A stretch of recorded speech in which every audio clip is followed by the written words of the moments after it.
Charlas Literarias es un podcast sobre libros y literatura dirigido por Javier Martínez. Bienvenidos. En esta ocasión vamos a hablar acerca de literatura prehispánica y la obra Ollantay.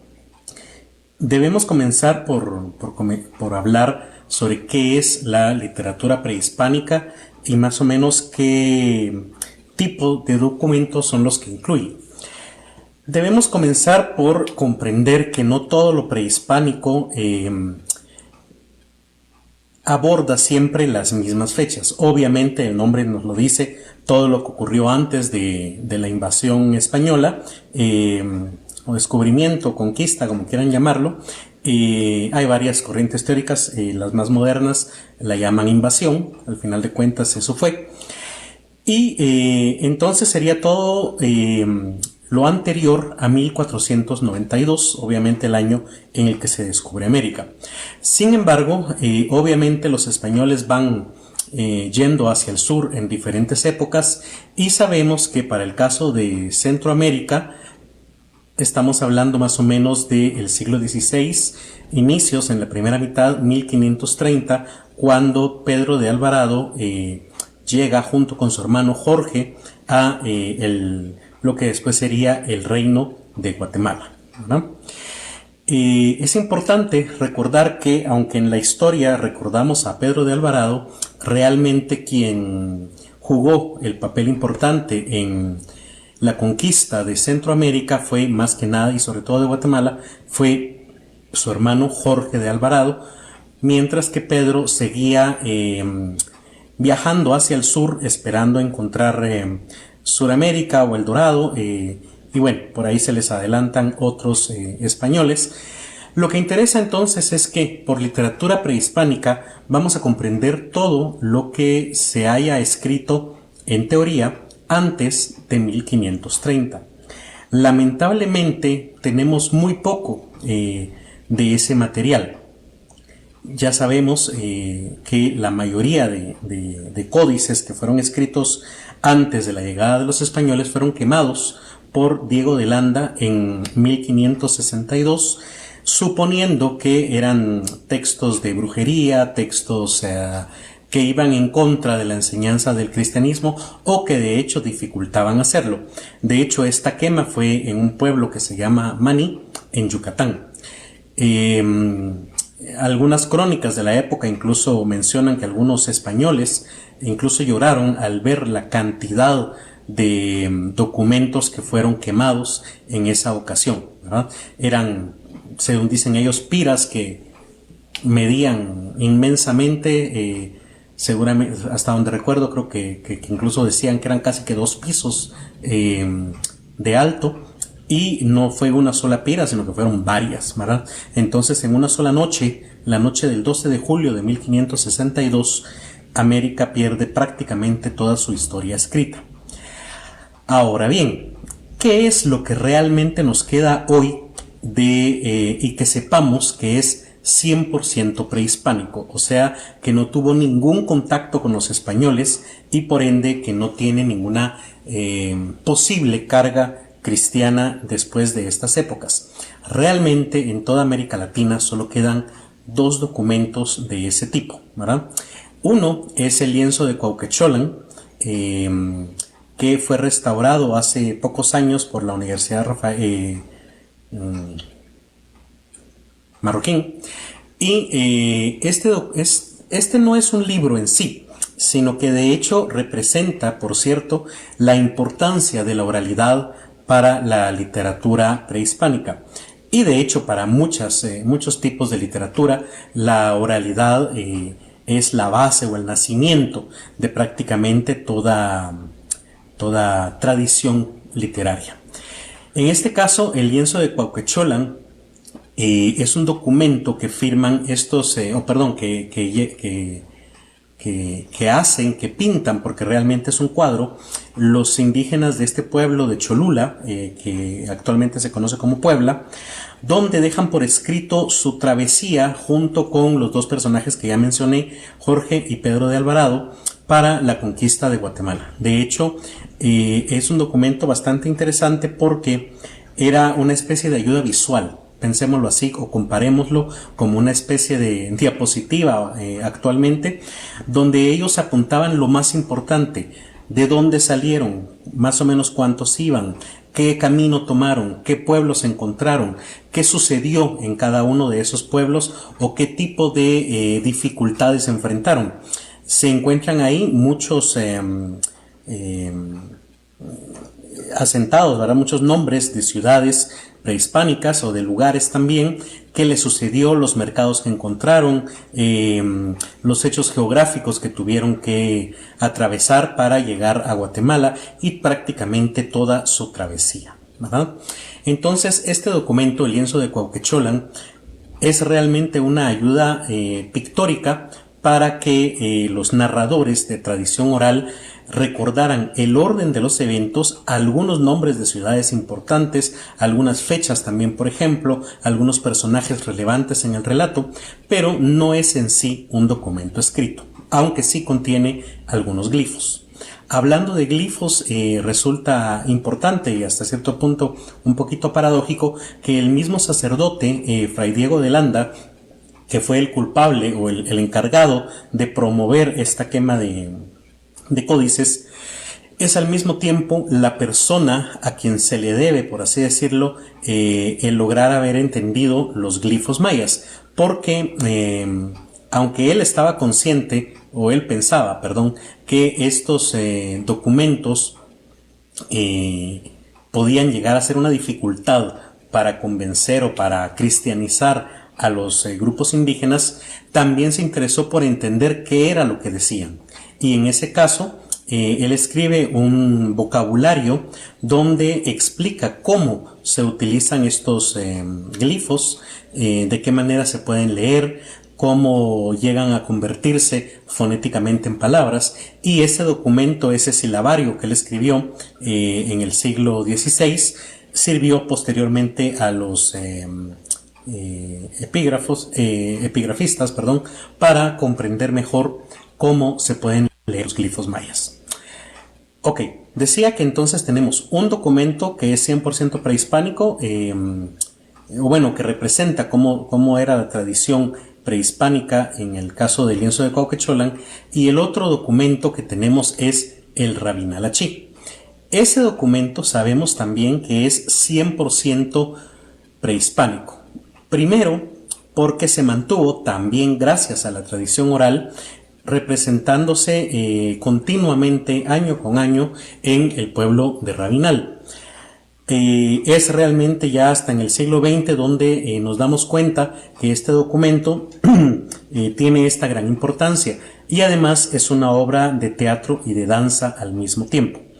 En otra presentación que vamos a hacer más adelante vamos a tomar más tiempo para hablar acerca del Rabinal-Achí, pero vale la pena mencionar que hay dos grandes pruebas de que ese documento es anterior a la venida de los españoles. Una es el final. En este caso, pues sí, tendré que explicar este final, que es un sacrificio en el altar que está destinado para ello. Esta es una de las grandes pruebas porque los españoles realmente hicieron mucho hincapié, insistieron en desaparecer, en desvanecer cualquier representación o cualquier remembranza a este tipo de sacrificios humanos. Y sin embargo, el Rabinal-Achí precisamente termina con eso, y por ende tuvo que haberse escrito antes de los españoles. La otra gran prueba de que es anterior a los españoles es el lenguaje en el que fue redactado, que actualmente los hablantes de rabinalense no lo entienden al 100%. Digamos,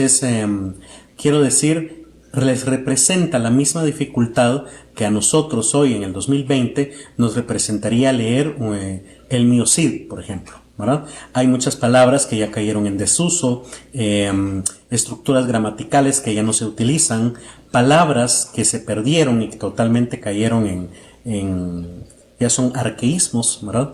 Entonces, el Rabinal-Achí presenta esa dificultad lingüística para los hablantes actuales. Eso implica que entonces fue escrito en un idioma que más o menos es unos 200 años anterior a la llegada de los españoles. O sea, hablamos más o menos del año 1300, 1400, más o menos. Obviamente no podemos fecharlo específicamente.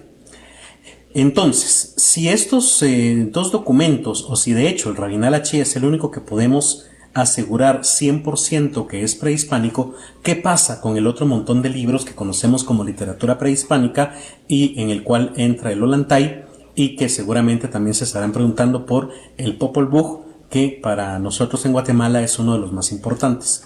Bien, se le considera literatura prehispánica porque no hay duda de que lo que narra ahí es definitivamente la tradición cultural maya anterior a la venida de los españoles.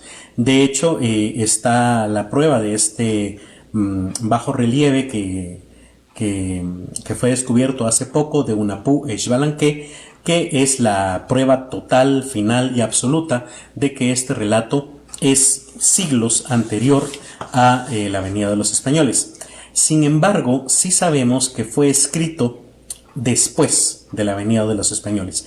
Esto se debe a que durante los primeros 30, 50 años de la conquista, los indígenas estaban tratando de salvar su cultura, ¿sí? Esto no fue únicamente exclusivo para el reino de Guatemala, o al menos lo que actualmente es Centroamérica, sino que también encontramos, por ejemplo, en México, el Chilam Balam, o el libro de los libros del Chilam Balam.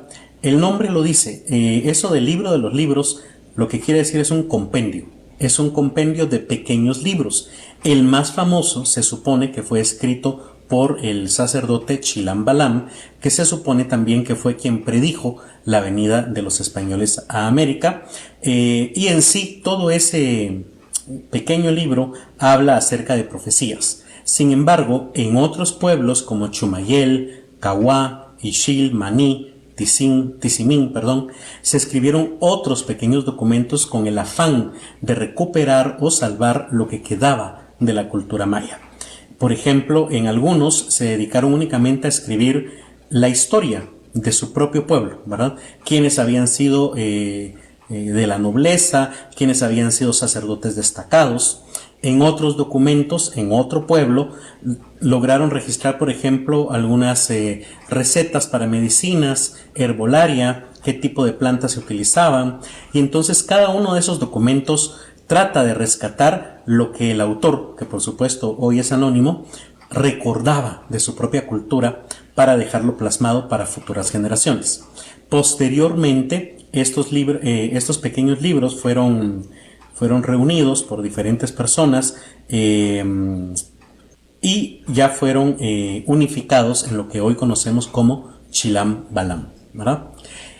Entonces, un esfuerzo similar fue lo que se hizo en Guatemala y lo que representa el Popol Vuh. ¿Qué estaba pasando y cuál es el motivo de la escritura, por ejemplo, del Popol Vuh? Recordemos que en el año de 1542 se publican las leyes nuevas. ¿Qué estaba pasando? Tenemos, por ejemplo, al fraile de las casas que estaba exponiendo realmente el nivel de brutalidad de la conquista en América. Él estaba escribiendo cartas, publicando documentos, de hecho viajando también a la corte de España para denunciar la manera en que se estaba atrapando a los indígenas y prácticamente esclavizándolos. Aunque había por ahí alguna ley que no permitía que se les esclavizara porque supuestamente se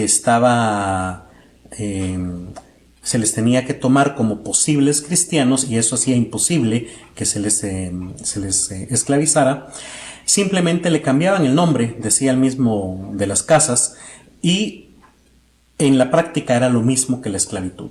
Entonces, en 1542 se publican estas leyes que evitan clara y abiertamente la esclavitud en cualquiera de sus formas de los indígenas. Sin embargo, estas leyes tenían ciertos artículos que no todos conocemos hoy y que básicamente lo que hacían era reconocer la nobleza indígena en América. ¿sí? Si ustedes se recuerdan, hay un tema muy importante en la historia de América que es el problema legal en América. El problema legal es básicamente que los españoles siempre se preguntaron por qué ellos y no otra persona u otro país había llegado a conquistar este territorio. En otras palabras, ellos se preguntaban qué instrumentos legales podían tener para evitar que Inglaterra, que sobre todo que Portugal viniera y se apoderara de algunos territorios en América. Entonces es cuando van con el Papa y le pide que haga la Carta Intercaeteras, que es donde el Papa divide al mundo, hace una línea imaginaria sobre el Océano Atlántico y dice, bueno, a partir de esta línea, todo lo que quede al este será de Portugal.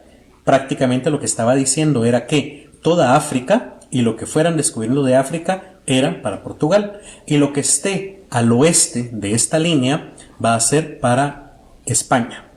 Lo que no sabía el Papa cuando marcó esa línea, según él, sobre el Océano Atlántico, era que América no era recta, sino que estaba un poquito desviada o se hacía más ancha hacia el oeste en Brasil. Entonces la línea que marcaba esta Carta Intercaeteras partía América en ese pedacito donde está Brasil. Por eso es que hoy en Brasil se habla portugués y por eso es que los portugueses tenían derecho a conquistar Brasil y no los españoles.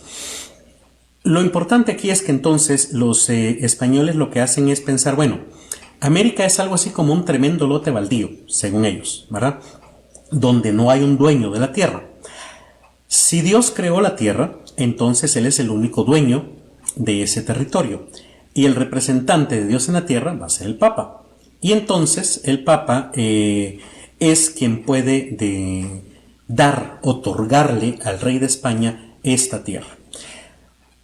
Recordemos que un rey es rey porque lo elige el Dios, ¿verdad? O Dios en este caso. Y entonces el rey no podía tampoco hacer de menos al 100% a la nobleza local, ¿verdad? Porque de alguna manera, dentro de su forma de ver el mundo, a esa nobleza también la había elegido Dios en algún momento.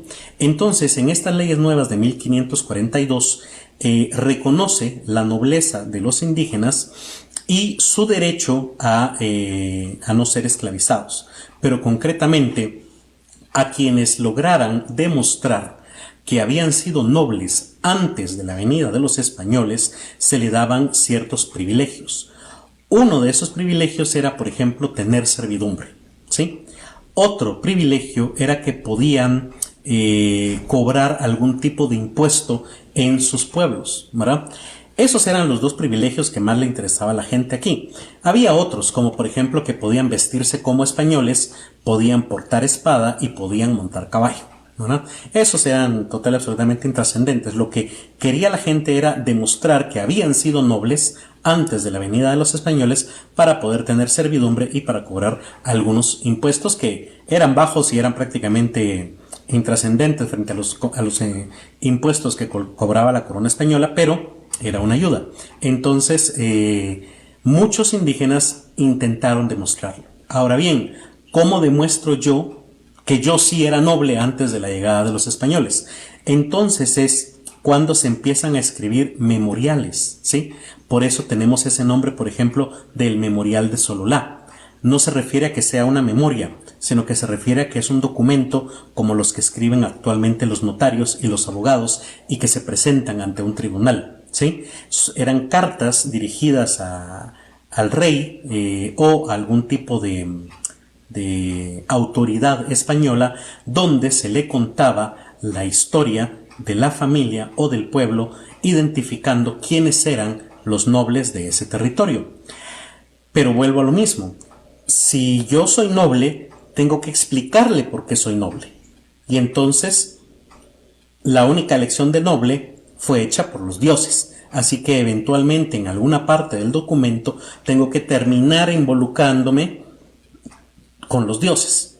En otras palabras, tendríamos que entender el Popol Vuh al revés. Si ustedes se recuerdan, la última parte del Popol Vuh es una lista de de cabecillas y de nobles del pueblo quiché, ¿sí? Es una parte etnohistórica. Luego cuenta, o sea, recuerden que estoy narrando el Popol Vuh al revés, ¿verdad? Luego cuenta de dónde vinieron estos cabecillas, que eran precisamente los herederos o los descendientes de los 4 hermanos que dirigían al pueblo quiché, ¿verdad? Iquibalam, no recuerdo los nombres, Majucutá, Iquibalam, Majucutá, bueno, se me olvidan en este instante los 4 personajes principales del pueblo quiché, y cómo esos personajes principales dirigieron ¿cómo se llama esto? El viaje de los quichés junto con los otros grupos étnicos desde algún lugar mítico ubicado al norte del continente hasta el territorio que actualmente ocupaban, ¿verdad?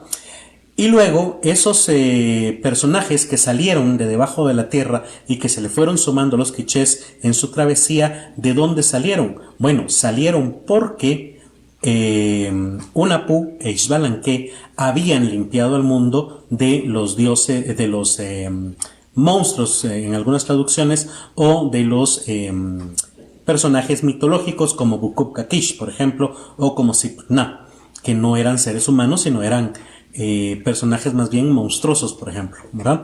¿Y de dónde vienen entonces Hunahpu e Xbalanque? Bueno, pues vienen de un Hunahpu y Bukub-Hunahpu con la princesa Ixquic, cuando bajan a Xibalbá y son engañados, ¿verdad?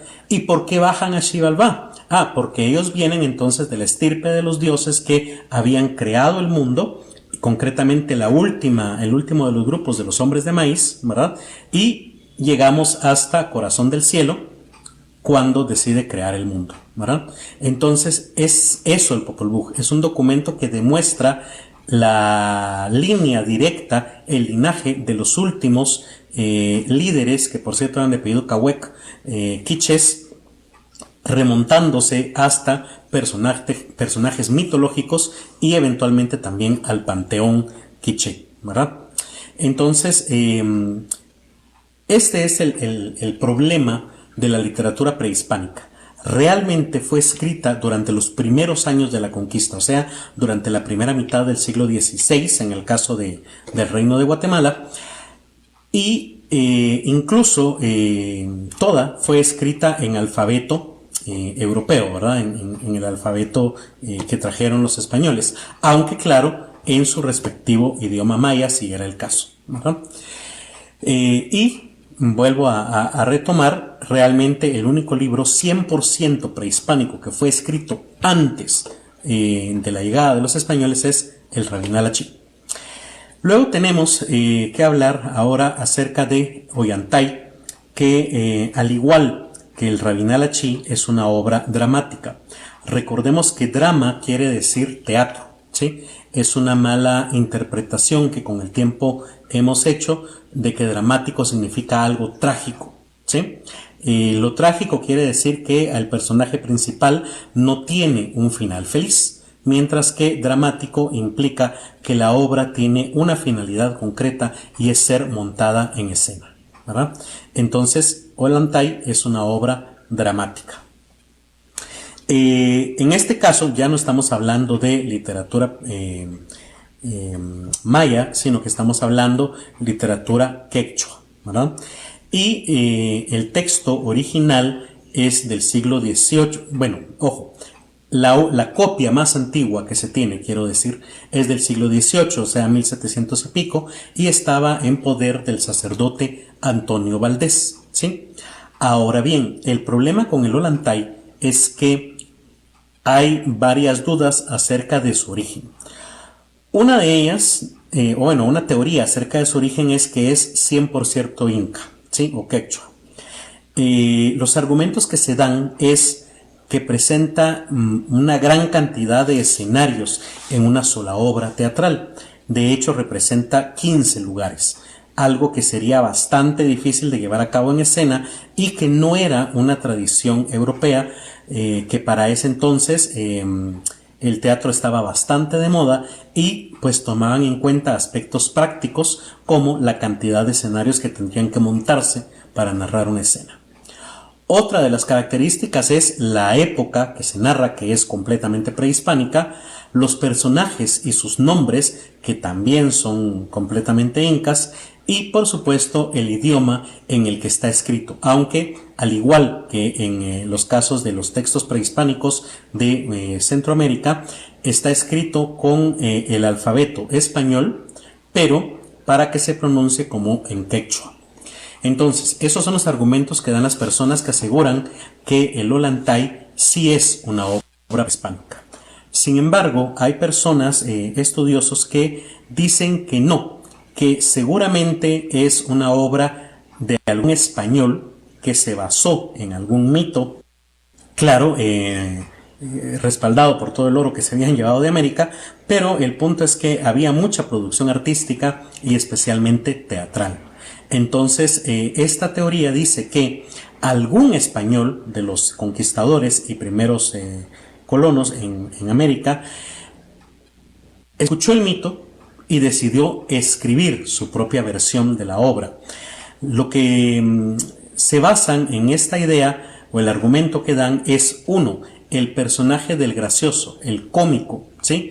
En las obras españolas siempre aparece un personaje secundario, pero que acompaña. Hoy actualmente lo conocemos como el patiño, ¿sí? El personaje secundario que sirve para las bromas, que acompaña al personaje principal. Pues en esta obra también hay un patiño, por así decirlo, o el personaje del gracioso, ¿verdad? La otra característica es el perdón imperial que al final se le da a uno de los personajes. La estructura en 3 actos también suele ser bastante europea en este sentido. Que esté escrita en verso, aunque esto para mí no es precisamente una cualidad únicamente del teatro español. Prácticamente todo el teatro en el mundo fue escrito en verso. Es hasta finales del siglo XIX e inicios del XX que el teatro se empieza a escribir en prosa. Usualmente el teatro se escribe en verso porque es más fácil de recordar y es más fácil que la última persona de la última fila logre adivinar qué fue lo que dijo el actor, aunque no logre oír si la obra está en verso. Entonces eso no es algo únicamente español, ¿verdad? Y como les decía, la estructura en 3 actos. Y hay una tercera teoría que dice que, o trata de unificar las dos anteriores, y dice que es una historia hispano-inca, ¿verdad? ¿Por qué? Porque seguramente fue una obra inca representada oralmente, igual que el Raminalachi, pero que después, ya en el siglo XVIII, fue escrita o fijada en papel por algún español que además le hizo algún tipo de adaptación para que encajara en el tipo de teatro que se estaba montando en España en esa época. Entonces esta última teoría trata de unificar las dos anteriores. ¿De qué habla la obra? Como les decía, es una obra teatral. Aquí no voy a entrar en mucho detalle porque tampoco quiero matar que ya no compren ni lean la obra, pero básicamente es una historia de amor y cómo las clases sociales, cosa que también algunos dicen que es otro de los argumentos para decir que era una obra hispánica y no prehispánica, cómo las clases sociales dividen a una pareja, ¿verdad? Tenemos al inca, quien tiene una hija, y esa hija se enamora de un guerrero de su padre. Al padre no le parece que ellos hagan pareja porque obviamente pues las clases sociales son muy diferentes. Sin embargo, ellos no le hacen caso, ella queda embarazada y entonces el padre la esconde, la convierte en una especie de monja, por así decirlo, otra cosa que parecería más hispana que inca. Y entonces es medio encarcelada en una especie de convento. Tiene a su hija y su hija es educada también en ese convento, llamémosle convento, pero era una especie de sacerdotisas del sol, mientras que su amado, que es Ollantay, ¿verdad?, es enviado al frente de guerra, esperando que se muera, pero no se muere. Entonces él se entera de lo que le pasó a su novia y a su hija, piensa que murió, y entonces se rebela contra el Inca y forma algo así como lo que llamaríamos hoy una guerrilla en contra del Inca. del Inca el Rey, ¿verdad? Entonces pasan los años, el Inca nunca logra derrotar a Ollantay, pero Ollantay tampoco logra sacar al Inca del poder. Al final el Inca muere, hereda su hijo mayor y este hijo mayor decide hacer las paces con Ollantay, lo manda a traer a su ciudad y cuando llega a Ollantay pues se da cuenta que su amada no ha muerto y que su hija pues todavía vive por ahí, quien además ya se ha enterado porque escuchó unos llantos lejanos de la existencia de su madre y de su origen de la realeza, ¿verdad? Entonces, de eso trata más o menos, ¿verdad? Muy bien, gracias David Reyes por su comentario. Entonces, de eso trata la obra y en próximos, espero yo que volvamos a repetir este tipo de actividad. Vamos a tratar que sean los viernes por la noche, igual que hoy, abordando diferentes temas sobre la literatura y la historia. Espero que les haya gustado y pues más tarde vamos a leer sus comentarios y a tratar de responderlos todos. Que pasen una feliz noche. Charlas Literarias es un podcast producido por la editorial Kazam A.